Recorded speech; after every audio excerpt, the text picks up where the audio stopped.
everyone. Welcome to a new episode of Carolyn Talks, the YouTube channel / podcast where I, your host, Carolyn Hines, speak to my guests about their films, the film industry, and what got them into filmmaking. And today I am joined by Marianne Farley to talk about her new short film, Frimas. I think I said that right. I know it's a French word, so I think I said it wrong. Yeah, no, actually it's Frima. We don't pronounce the S in French, so it's Frima. But everyone says Frimas, so don't worry about it. See, French was not my favorite subject. French is no. me. So as Frima. So before we get into the film, I ask Marianne just to say a bit about herself and give a brief introduction to Frima, and then we'll get into the discussion. So Marianne? Yes, well, I am an actress, director, producer from Montreal, Canada. I got into acting about 20 years ago and then became a producer, and directing has been I would say it's what I've been doing for the past 5 years full time, pretty much. I also produce some of my stuff. So I produce as well. And yeah, that's what else should I say about myself? Okay. So Frima is a film I wrote a couple years ago, I would say in 2018 or 2019. It's a film that talks about abortion rights, which is a subject that is really important to me with everything that's going on in the United States right now when it comes to Roe v. Wade and how Roe v. Wade is threatened, literally. The timing of the film coming out right now is just crazy.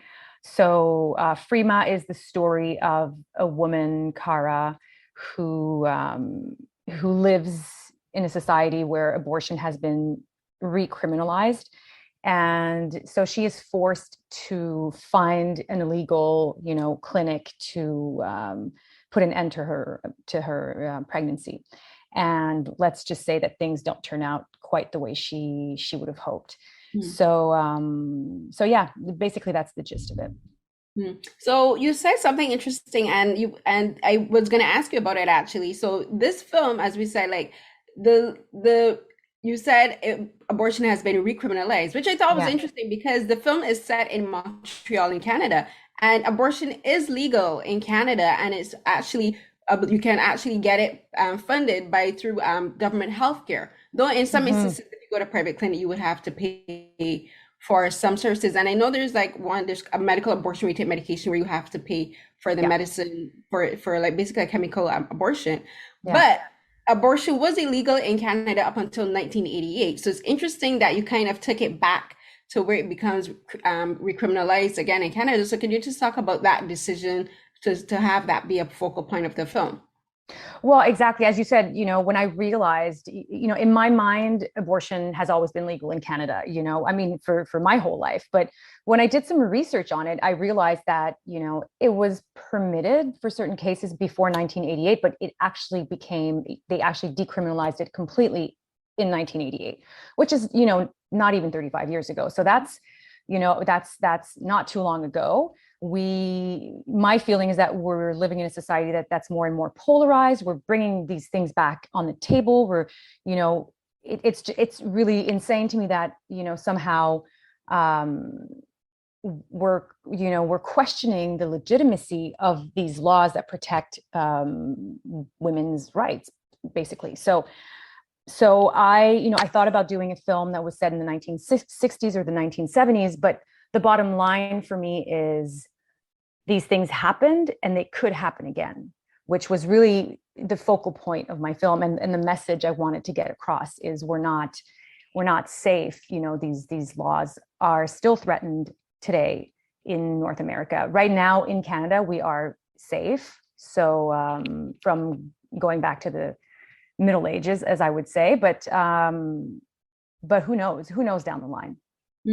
No, I agree because actually it's almost as if the more our world is progressing and the further we go into the future, some things are like we're regressing in some ways, and a lot of that has to do with the bodily autonomy of women, like conservative. I think is like North America in particular is becoming extremely more conservative, more than I think a lot of people realize.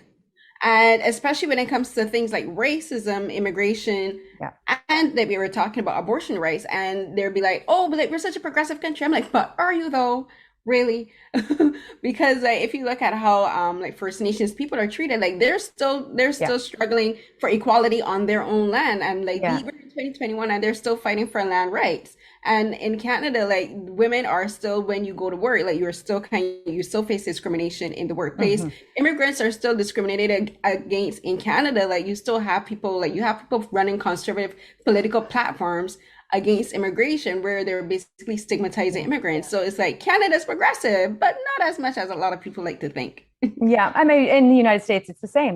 There's be part of the population is progressive, and and that's what I mean when I say it's more and more polarized. Is the left is going further left, and the right is going further right, and we have to find some kind of middle ground, and we have to protect human rights. And for me, abortion rights is human rights. That's just the bottom line. Like we can't go back to a time where women can't make decisions for themselves. I think that opens the door to something really scary, and it's ludicrous and dangerous for women. Oh, it is because like there's a saying: if you take an inch, you give someone an inch, and they'll take a mile. Because like Yeah. something like Yeah. abortion rights, that's like kind of like the starting point. And once they go there, there is nothing to stop them from taking away other things like forced Yeah. sterilization, and then force the women to stay home Yeah. again, making women work at home rather than letting them work in their own jobs and doing their own thing. So like it's like progressive while it's still Hmm. regressive at the same way.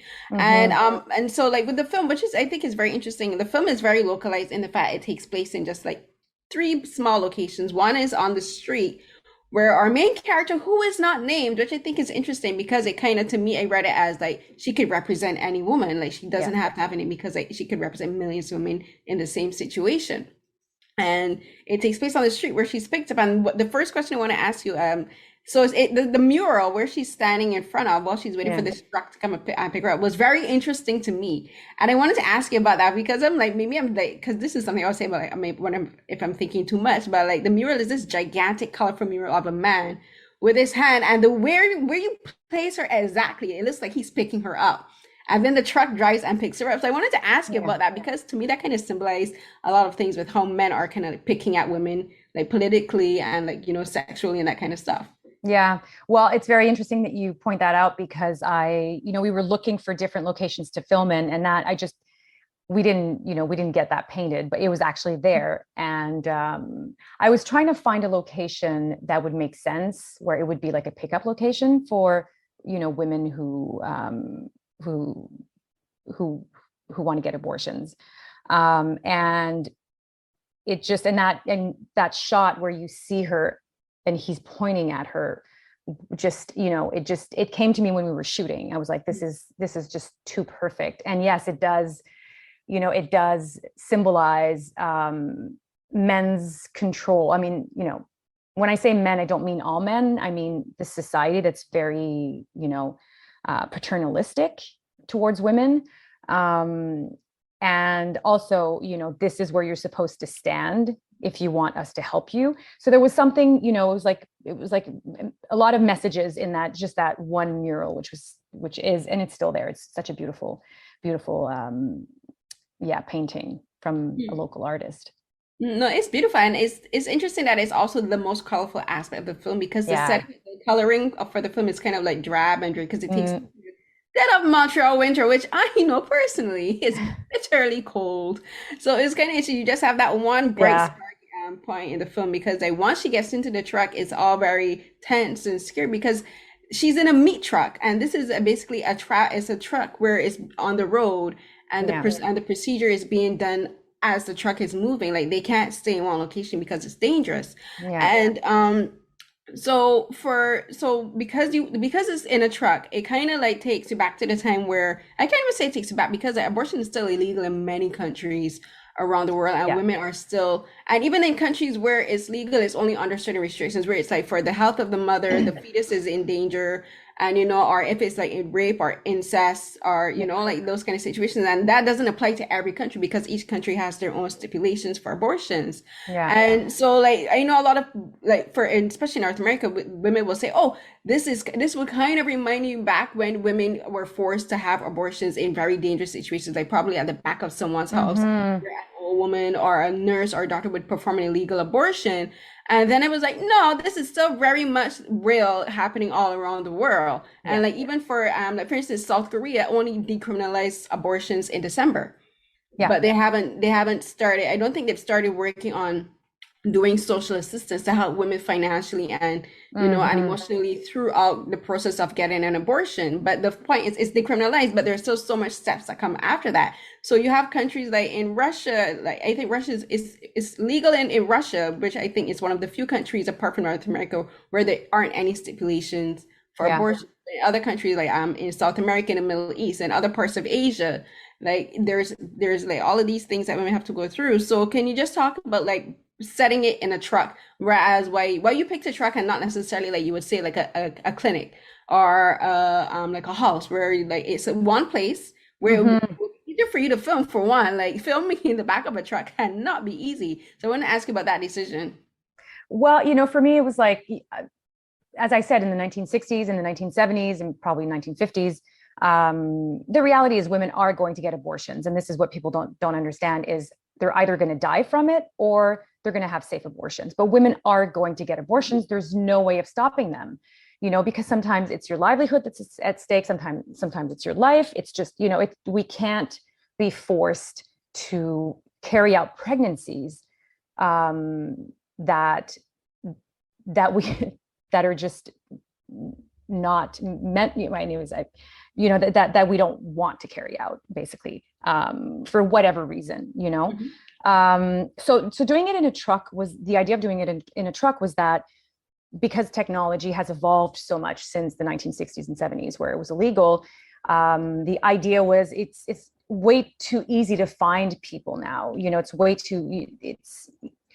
It would have been too easy for the authorities to find these places where they carry out abortions, right? So I just tried to think about how you could, come up with an abortion clinic, but an abortion clinic that would be mobile, that would be able to move around. So I guess I don't know how it came about, the meat truck. I guess the metaphor, of women and just women being associated with being a piece of meat, being Mhm. treated that way, was also kind of, it was a nice metaphor. Well, maybe nice is not the right word, but it was a poignant metaphor, I should say. Yeah, because when I saw the meat truck, I'm like, okay, I was like, a truck makes sense. And I was expecting it to look like a Yeah. small little medical clinic and said, have like medical instruments lighting, a nice Hmm. like medical table. No, like it had like, the slaughtered pigs hung up, and then the procedure takes place in a small little space in the back of the Mm, truck. And yeah. there's this, and like the imagery you choose is very interesting because like you have these carcasses and they're just hanging from the roof of the truck. And then as she's lying on the table, like there's images of like the hook, which the first thing that came to my mind is like I know like back years ago, I wouldn't even say years ago, like there are women like the way how they used to do abortions, especially at Hmm. home, they would take a hanger Yeah. and turn it into a hook and try to abort the pregnancies themselves that way. So that was the first thing that came to my mind. And then Yeah. there's like the blood, and then there's like clumps of meat, and like any woman who has had a period, any person who's had a period knows what those images look like. So I wanted to Yeah. ask you about that Yeah. because like they could be very jarring for some people, and I would think especially for men, because for women we'd be like, I know what that clump of flesh looks like, I know what Yeah. that clump of blood looks like, but I can imagine Yeah. there'd be some people like this is too much. I have to say, and when you write something and you bring it to life, you bring it to the screen, you sort of, I think at one point I stopped realizing how difficult this film was because I was so into it. But going to different festivals and watching it with people, I have to say that it happens pretty often that somebody, I wouldn't say faint, but Actually, I've had one person faint, which, What? yeah, but and mainly it's women who, have to leave because they feel uncomfortable for whatever reason. Maybe they've had an abortion recently and it's just like still a very sensitive subject. But I know it's a difficult film. And at the same time, that was the purpose, was to say, you know, abortion isn't glamorous. No woman gets an abortion because she doesn't want to use birth control. That's something I've heard, and I don't believe it. I've never met a woman who used abortions as a means of birth control. So it's difficult. And if you take those rights away from women, then you're putting them in physical danger, literally. So when you talk about the hanger, that's exactly what it means. Just women are, and women are still doing that in certain countries, using hangers and doing it on their own, which is really, really sad and terrifying for them and for society at large, for women, definitely. Right, because the thing is, with films like this, like my friend Kate, who was supposed to join us, but she couldn't because of Yeah. emergency. She like one of the questions she wanted me to ask was she was saying someone watching me see the choice to lie about how far along you are as a danger that shouldn't be incurred. And she wanted to know what was important about including this risk because there's a scene where our lead character she lies about the pregnancy, about how far along she is in the Mm, pregnancy. And to me, I saw that was just how desperate she was she because was. it's dangerous. Like any woman who has first thing first, even if you've never been pregnant, just if you've had like a medical examination, any person who's had like some kind of like gynecological exam knows they are not pleasant. And no one, for whoever is watching this, thinks that a woman would ever get an abortion as a means of birth control. You have no idea what you're talking about because no Yeah. woman would subject themselves to something that is so personally and physically invasive as a gynecological exam and as an abortion as Yeah. a of birth control. It is not happening. That's a myth. Please stop believing that. Yeah. So I Yeah. just wanted to say that because like it's not real. Like no person would ever subject themselves to that kind of exam Yeah. for kicks. It's not pleasant at I've all. heard it. I've heard it so many times, and every time I can't believe that people actually, um, think that women are using abortions as a means of birth control. It's impossible. It's impossible. It's emotionally, it's such a difficult procedure in so many ways, emotionally, physically. It's just, there's no way. And even if there is one woman on the planet who has done it, who has used it as a means of birth control, it shouldn't take away other women. And that's still her personal decision. You know what I mean? It's still her personal decision. Yeah. So and it's just the danger is that we're chipping away at these laws, and then you go back to, like, in certain areas it's like 24 weeks. You can get an abortion before 24 weeks, and then, oh, we'll take it down to like 18, and then 12, and then like first trimester, and the heartbeat law, which, I just want to say there is no heart at 6 weeks. It's just, that's like a marketing strategy from the anti-abortion groups. So yeah, so that's, I see that as something, really, this is the danger of chipping away at these laws, is that eventually women lose their rights completely. Yeah. And that's what these groups want to Mhm. happen. That's what they're working towards.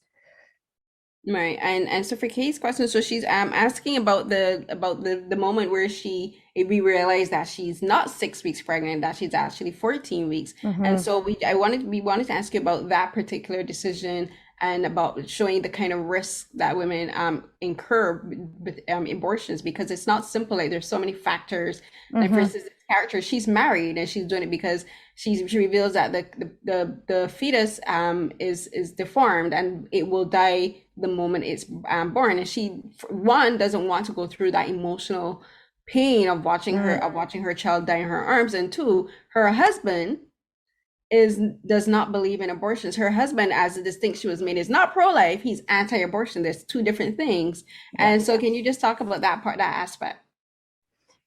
Well, the reality is there are like a million, million. I mean, there are millions and millions of different stories when it comes to women who get abortions. So, I thought about doing the story of a young girl who gets raped, a woman who has a one night stand and can't afford to have a child, and then I was like, these stories we've kind of heard and we've kind of seen, and I wanted to have a different perspective on abortion rights because there are so many different, situations, economical situations, social, and the thing is, if this woman, the backstory is this woman has just found out that the baby has, or the fetus, I should say, is not going to survive. Yet society tells her you have to carry the pregnancy. You have to keep you have to you have to keep this baby, even though you are going to get attached to it, and then it is going to die in your arms. And which is a reality for many women around the world, and it's incredibly cruel. And I actually, I have a friend who went through the exact same thing, except she was able to get the proper care, and she was able to get the abortion in a safe way. So yeah, I think it's just I think it's cruel how we treat women. Hmm.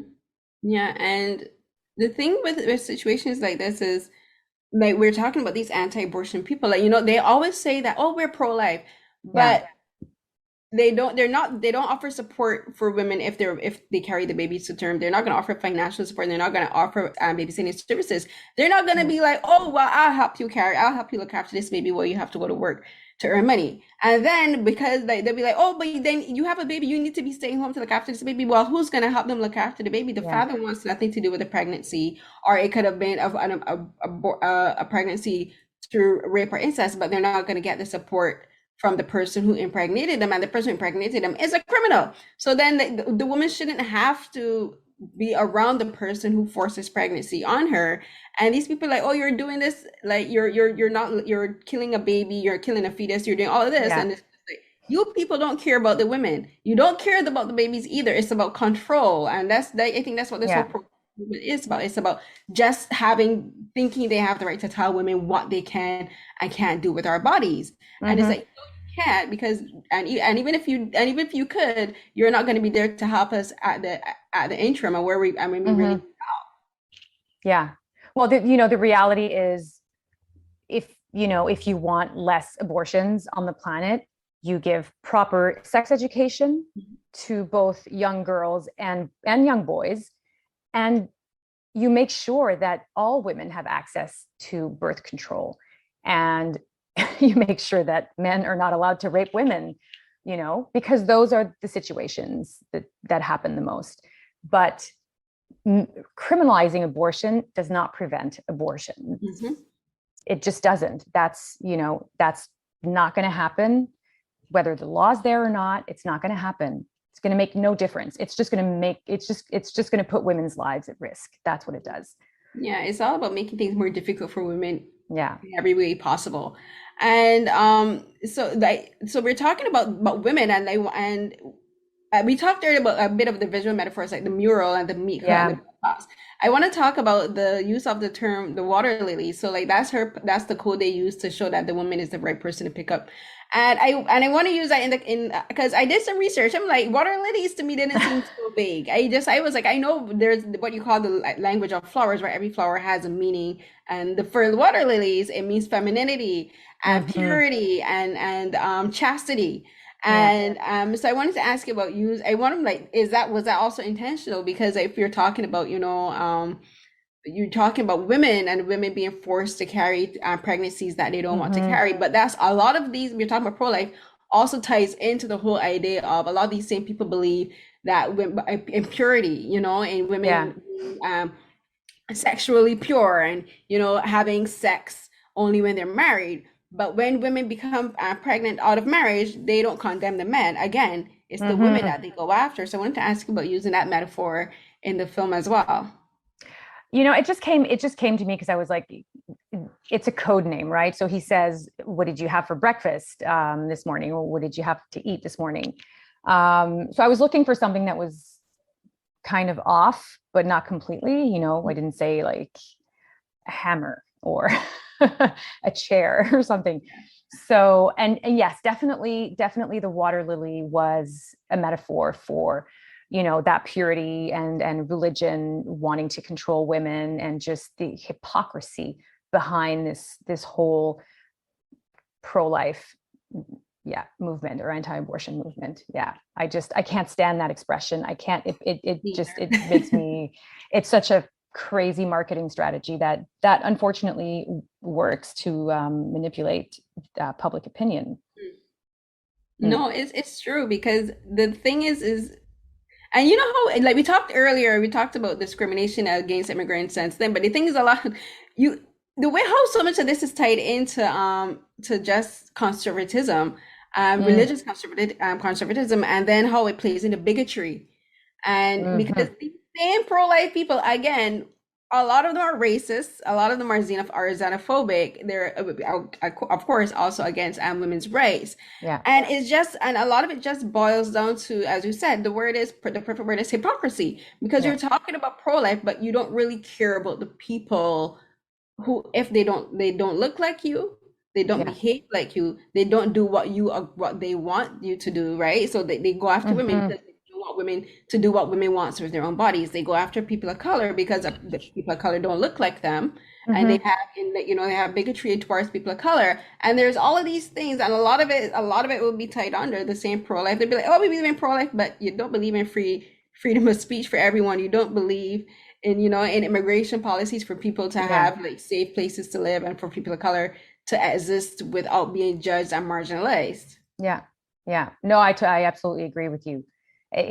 For me, it really is hypocrisy at its, at its worst.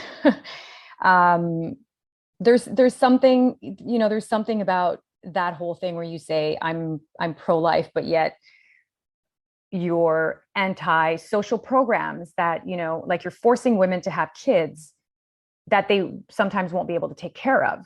And the other thing is that you're also telling, the reality is this affects women of color more than white women. It affects women of, who are part of lower social economic classes. It does not affect rich white women. It doesn't, because if you want to get an abortion, you can fly out anywhere in the world and get an abortion. That's the reality. So it is hypocritical, because it doesn't mean that the anti-abortion people do never get abortions. That's not true either. So you're just taking those rights away from people who actually need it the Mhm. most. Um, so yeah, so it's not a pro-life movement. You're not pro-life of women. You're not actually pro-life of these children that are brought into the world, or forced to come into the world without parents who can take care of them, without having enough food on the table, without having proper shelter and love and care. To me, that's not what being pro-life is at Mhm. all. Mm. And something else I want to talk about is, so like there's our lead character who's the person having the abortion, Mm-hmm. and then there's the woman I'm not sure she's a doctor or a nurse who performs the abortion. So like when we do talk about abortions, we always talk about the perspective of the person getting the abortion. But Mm-hmm. then like this film kind of made me think about the person who has to perform the abortion. Like this is something, especially in the situation that you placed it in Fremont, where it's in a truck and she always has to be hidden. She's the person, like if they're caught, it will be could be sent away to prison Yeah. for 10 years to life, still be fine. And like her life is also in danger too. And then like there is also an emotional toll, because she's has to be dealing with these women, and like she can't offer emotional support to them because they have a certain time limit that they have to do. And like they have like it's like 10 minutes, 20 minutes at the most, Yeah. unless a complication happens where she has to be quick on her feet and she has to be precise and clinical. And so like she knows these women are suffering, but she can't offer any emotional support because the situation just doesn't allow for that. So can you just Mm-hmm. talk about that character and also that aspect of the film as well? Well, I wanted her to be like somebody who's really like a militant when it comes to, abortion rights. But I also wanted her to have that background where she is really trying to help women, but also putting her life at risk. And you know how you go to the doctor sometimes and you feel like they don't have the compassion and empathy that they should have, Yeah, that, for maybe different reasons. But in her case, it's really because this is like a tough life to live, mhm. to have to do this work. And of course, these things happen where like women lie to her about how far their pregnancy is, how advanced it is, and she's the one who has to react to this, and she's the one who's putting her life in danger. So I didn't want her to be like this sweet, nice doctor. I wanted her to have an edge. I wanted her to be, angry and tired and just, overextended. But then again, at the end, there is that moment where they do connect and where you can see how compassionate she is and how, she really is doing this because she believes it's right. So yeah, it was, and at first I think at first the doctor was a man, and then I decided that I wanted this to be the story of two women from really different backgrounds and different even generations, like coming together and having that tiny moment of compassion towards each other. Mm. Yeah, and I think it was a really interesting character to cast as well. No, they are. I want to talk about the two actresses before we Mm-hmm. wrap up. But one of the things that I really stood out to me is when our lead character, when she gets home, she runs into her husband. He's like, "Where were you?" She's like, "I was with my sisters," because she can't see what happened. Yeah. And she's in the bathroom, and well, she has to, like, she was given the I guess you would say, like, the placenta and like the what's the word I'm looking, tissue. I don't know, my Yeah. brain is blanking on that word, but the tissue to dispose of. And the thing is that Mm. she flushes it down the toilet. And my first thing is like, why didn't you bury it? Right? To me, that would have been, but because I'm still thinking in like an emotional aspect, like she would bury it. I kind of like, symbolic of like saying goodbye to Mm-hmm. this fetus. But then I was just thinking, Carolyn, that's also an emotional toll. That's something that would take an emotional toll on her, because a funeral, whether it's a small one like that, would still be something emotionally heavy for her to deal with, especially with the way with what the character is going through. And I'm like, again, that's something some people will look at and say that's a very bad thing for her to have done. And like that's something like there that women would have to be forced to go through, and are for again we are forced to go through all around the world, because again, abortions are not legal everywhere. And while she's sitting on the toilet, the thing that occurred to me is that she's calling for her husband, and he doesn't answer. And I'm like, there's no one there to offer her any kind of support whatsoever. And that's also what happens with abortion when abortions are Mm-hmm. illegal. Like, these women have no emotional support system anywhere, because people literally legally can't afford to give them any emotional support, Yeah. because they have to be worried about themselves, like with the doctor.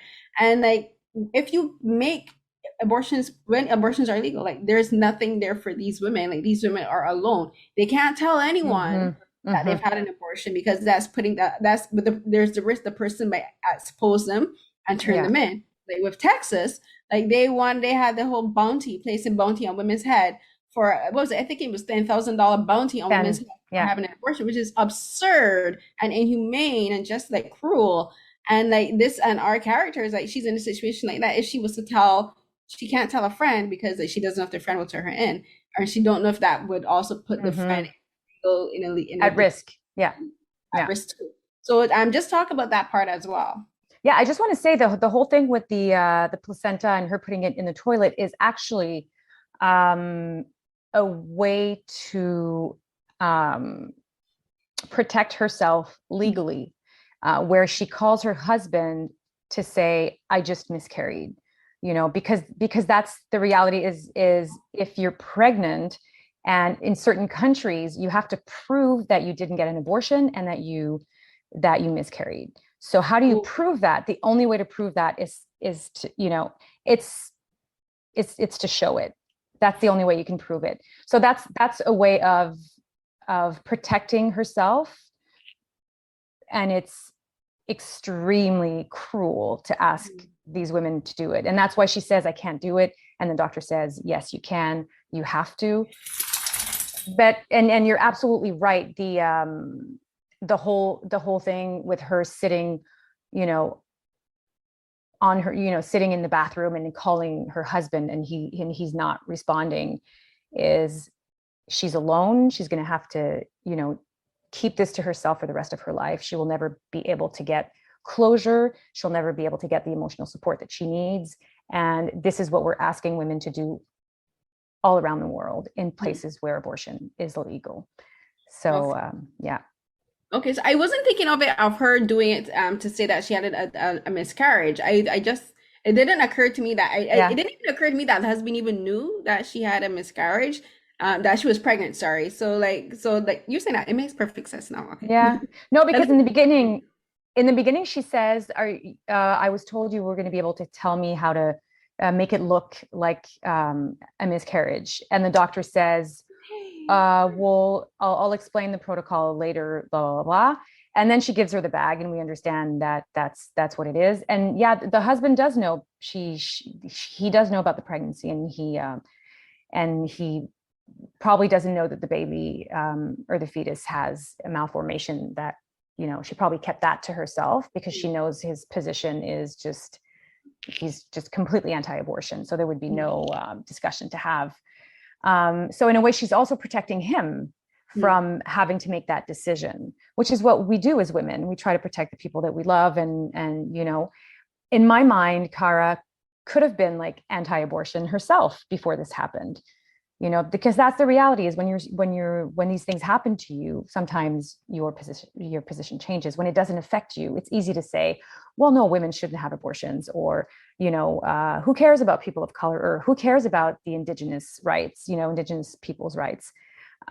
It's easy to say when you're like in a comfortable position, but when this stuff happens to you, when you have a child that, you know, got raped or is in that kind of situation, then that's like a wake-up call, hopefully. Or you just bury yeah, that's your when head you're in the living. sand. Yeah, that's when you're living in your bubble of privilege. Like you never think it can happen to you, Exactly. and so therefore you Yeah, think you have the right to judge everyone else. exactly. Mm. And so can we just can we talk about the two again the two women so I've been referring to her as the main character, but I think you just called her Cara, so that was the name you gave her. Yeah, Cara and Dr. Hubert, So the second character. Yeah, well, you know, Karine Gonthier-Hyndman, who plays Cara, is an incredible actress from Montreal. She's really talented. She, you know, she came into the audition, she hadn't slept, she was shooting the night before, and she just blew it out of the park. She was amazing. And she had only done comedic work. This was like her first drama, but she just has, you know, a certain quality where she's like mesmerizing, and you just want to, you know, she's transparent. You can see her emotions really um, deeply. Like you feel close to her when she's and I also used lenses to so we could feel really close to her and feel her whole inner dilemma, and just like her pain and her fear, and all of that. She just had everything that I was looking for the character. And so she was cast first, and then we did auditions for Dr. Hubert, and Karine, the actress who plays Cara, was there for, I wanted to see, like, to test out chemistries with different actresses. So we did auditions, and Chantal, who plays Dr. Hubert, it was just magical. The two together was just incredible. no, they were great. So I always like, I think it's something that people have said before, but like comedians are so good at doing dramatic roles. It's almost because Yeah, they're able to do like the complete opposite of what their main skill is, and like she does fare so well. yeah. And she does this is like it's a mix of fear and sadness, but also of anxiety, because there's moments like in the back of the truck where the cops turn up, like they're trapped in this very small Mm, space, and like you can just like feel the tension and the fear coming off of her. mm, And it's two very different emotions. There's a fear and anxiety, and then there's almost this kind of like anger Mm-hmm. frustration coming from Chantal. So it's like these two completely different emotional moments happening at the same time in this very small space. I can you just talk about that scene, because I just think it's very interesting where you have two characters in the same space in the same situation and they're giving off very different energies. Well, yeah, I mean, Chantal, the doctor, in my mind would have been used to this. Not, I don't think you ever get used to that Mm, because you can, I guess she's never got caught, but she could, and she knows mm, potentially that's there. But she's also in control, and she knows what the protocol is, what the steps are to protect her and the patient. So, I think for her, it just brings back all that rage of having to do this, having no choice but to do her job illegally, right? And just like risking her life for women's rights.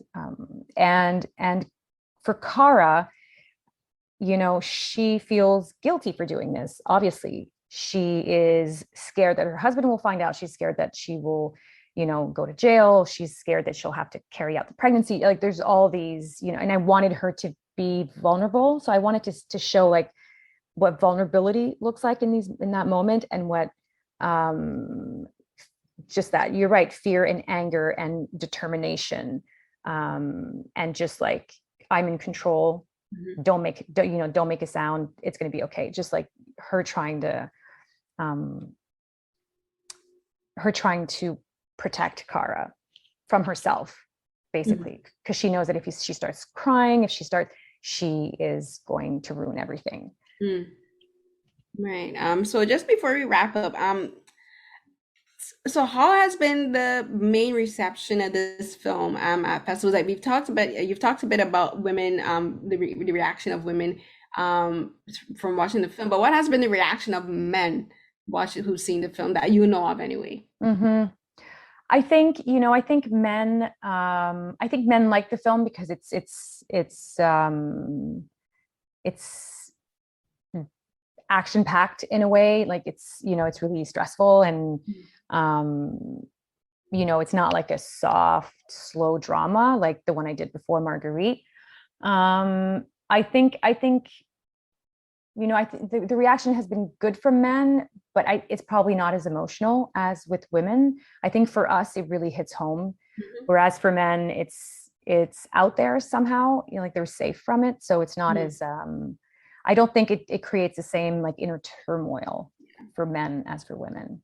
Yeah, for women, especially for us here in North America, and especially for anyone Hmm. who's seen it in America and in Texas, and Yeah, like the possibility of this situation becoming reality is all too real and feels almost way too imminent, because we've yeah, seen what's happening in Texas in the courts and in other court cases, because a lot of these things kind of like run concurrent to each other. There's Texas where they're challenging Roe v. Wade in the Supreme Court, and then there's other trials, like what's going on with Ahmaud Arbery and the case with yeah, Kyle Rittenhouse, and you're seeing what is happening in these courtrooms.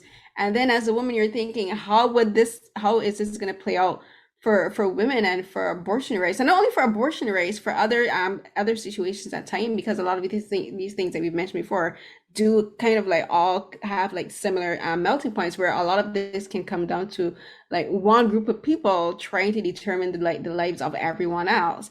yeah, And for women, like watching a film like this is like this film as is very stark, it's very matter of fact. Like there's no big sweeping emotional musical scores, there's no soft lighting anywhere, like apart from the mural, it's like very yeah, dark and cold. And I appreciate that you do that, because like you're trying to show the core reality of the situation. yeah. Like this is not a sunshine and rainbow situation, this is like a life and death situation in many different ways, you know. Hmm. um it will be difficult. It was kind of difficult for me to watch, because I watched it like two times. And the first time I was just like, wow, this is not what I was expecting at all. And like my friend Kate, she said the same thing. She was like, I this is not what I was expecting. And she lives in Texas, which is one of the Yeah, reasons I wanted her to be able to join us today. And but the thing is like this is a reality for many, many, many women. And there's some situations you can't just like try to make it soft. You just have to give point blank, because you're showing how dire the situation is. yeah. Yeah, I didn't want to sugarcoat it in any way. It's just it leaves deep scars in women taking these rights away. And you're right, it's going before the Supreme Court. I think it's Mississippi is going in front of the Supreme Court December 1st to try Mm, and overturn Roe v. Wade, which unfortunately, I don't have much hope of it not happening.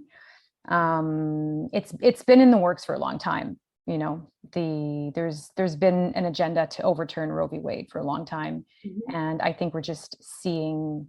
I think we're still going to have to keep fighting for a while. But I want people to stand up and say this is not what I want, because it's not the majority of people who are anti-abortion. The Yeah. majority of people are pro-abortion or Mm. pro-choice. Yeah, it's just the people with that are anti-abortion or anti-choice are the ones with the unfortunately seem to have the most power behind them. Yeah, and they talk loud. You know what I mean? Like they're out there, and they talk about it a lot. And I think I think we take these rights for granted. And I think that's really the bottom line of my film. That's the message I wanted to send, is we should never take this for granted. It keeps, we keep putting it back on the table, and we have to stop, as I said, we have to stop questioning the legitimacy of these laws that protect women's rights. Mhm. Mhm. Again, so thank you so much, Marianne, for talking with me about your film. I think it's uncannily and scarily timely Mm. for what's going on in North America and around the world. Is there anything else that you would like to say about either Frima or any other films or any projects that you're working on before we wrap up? Well, I want to say, I was really fortunate to have Uzo Aduba and Dan DeNicola come on as executive producers. I want to thank them. They're amazing.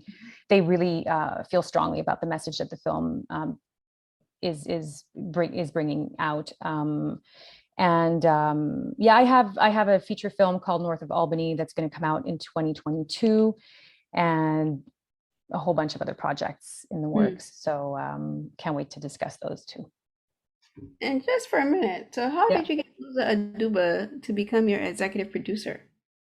Well, we sent her the film. I already knew Uzo, and we're in the same agency, and we've you know become friends. And we sent her the film, and she sent it to her business partner, Dan DeNicola, and they were both blown away. They really wanted to support the film, so Okay, great. That's great because I'm a fan of Uzo, so she's incredible. I love her so much. She's incredible.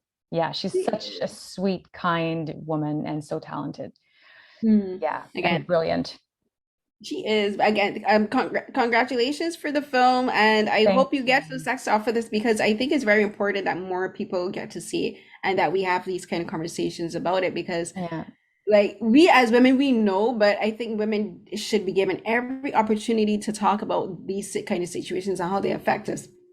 Excuse me, because like when things happen, no one can ever use the excuse like, "Oh, I didn't know, I didn't understand." Be yeah, like, "No, you can't because you've been mm, told, it's been explained to you multiple times and in very yeah, different ways." yeah, yeah. I couldn't agree more. Hmm. So I so thank you so much for talking with me. Thank you. Marianne. This is Thank great. you. I It was appreciate amazing. it. Thank you. Such a pleasure. Thank you. Thank you so much. So I guess we'll wrap up here.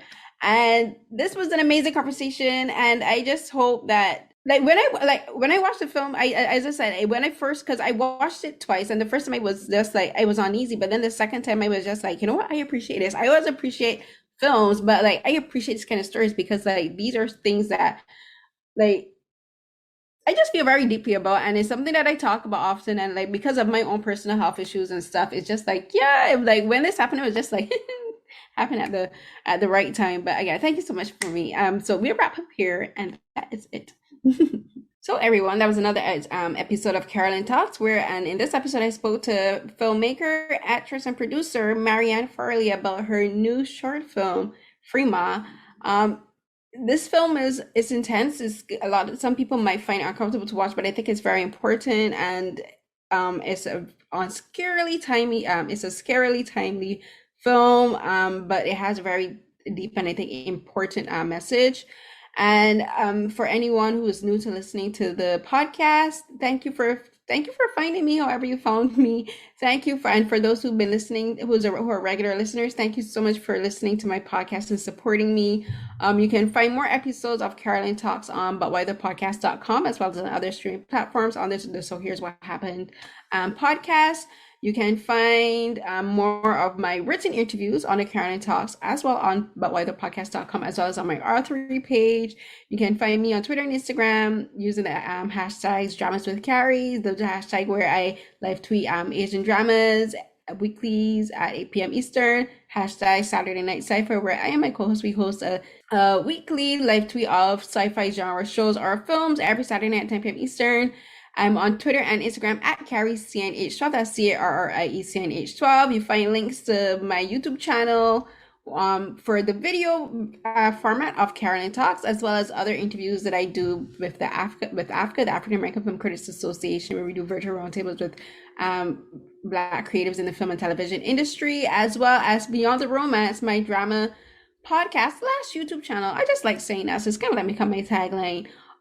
Where I talk about my favorite Asian dramas. I've started talking about Asian films. I did an episode with my friend Daisy where we spoke about The Wailing. Again, that is also on butwhythepodcast.com and other streaming platforms.